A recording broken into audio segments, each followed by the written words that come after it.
And today is World Day of Remembrance for road traffic victims, a day to honor the victims and their families. And in just a few hours, hundreds of cyclists plan to pedal from Bethesda to the U.S. Capitol to honor a local mother. Our Jacqueline Quinn joins us live from the starting point for today's Ride for Your Life, Wood Acres Elementary School.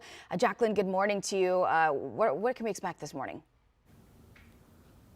Yeah, good morning. So we're expecting a lot of people to show up, about 1,000 riders here to join in this event. And let me tell you why this is so important, okay? Because back in 2022, a mom, a U.S. diplomat, that was Sarah Langenkamp, she was riding her bicycle out here on River Road, and she was hit by a truck and tragically killed by this event. That driver ended up just facing 150 hours in community service, a $2,000 fine, $1 fine. That's why her family has been working to change this, to make the roads safer, and her family's right here. This is Dan Langenkamp with one of her sons, Axel, right here. And so first off, just tell me about the event. It's going to be a big event out here, and what you guys are continue to work for or towards to make the roads safer. Right. This is all about street safety, really about making our communities easier to walk in and bike in and just get to the store, church, or school because everybody uses our roads.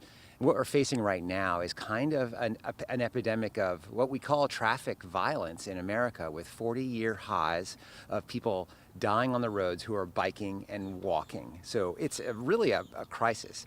We face more than 40,000 people a year dying in cars also. So, we're trying to do something about that.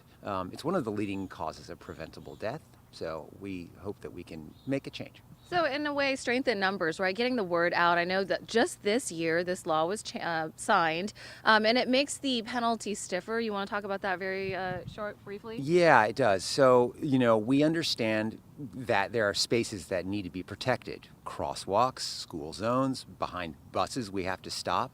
This basically says that bike lanes and shoulders are also protected spaces for people on wheels, bicycling mainly. And so it's the same penalties that exist for shoulders that exist for crosswalks now.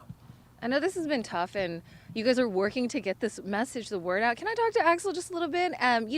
Even when you're not campaigning and joining events like this, you're doing little things that can help. Tell me what you do. Well, I'm a patrol. I work over there. I stop people from going in the roads when buses are driving, or I stop the buses when people are walking in the road.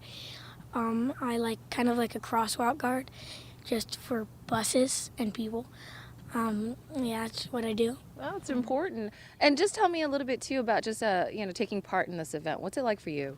Well, I really like it because I get to see all my cousins because they come into town, and my grandparents come into town.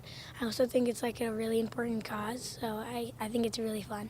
Thank you so much. And you said you guys are departing about 10:30, and you still have time. If you want to join in this, people can kind of show up still, right? You can, yeah. You can register on site. You go to rideforyourlife.org and just click a few things, and you can just come. Yeah, join us, please. All right. Thank you so much. So 10:30 from here, and then go down to the Lincoln Memorial. We'll have more for you in about 30 minutes. For now, I'll send it back to you guys. All right. The fact they were able to take their tragedy and turn it into making it safer for so many other people is really special. Jacqueline, thank you so much.